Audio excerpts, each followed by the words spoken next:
Friends welcome to my YouTube channel. दोस्तों बहुत स्वागत है आपके अपनी YouTube channel Pritam Bhojpuri update में। अभी से ही वीडियो कर दीजिए लाइक, चैनल अपना तो सब्सक्राइब है बेल आइकन जरूर दबा लीजिए क्योंकि भोजपुरी जितनी भी खबर होती है आप तो इस चैनल पे सबसे पहले देखने को मिल जाएगी।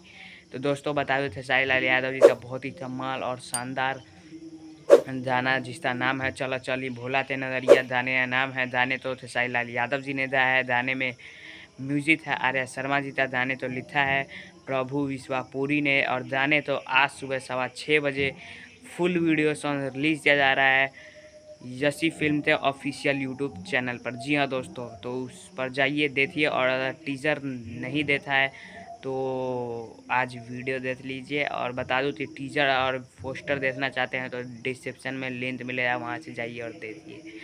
तो बहुत ही कमाल का टीजर था, बहुत ही हाई लेवल वीडियो है। चलो चली भोला थे नज़रिया गाने का नाम है और बहुत ही कमाल का गाना है। आज सुबह 6:15 जैसी फिल्म पर आ रहा है फुल वीडियो सॉन्ग, तो ज़रूर सुनिएगा, ढेर सारा प्यार दीजिएगा। मिलता हूँ रिव्यू के साथ। जय हिंद, जय भारत।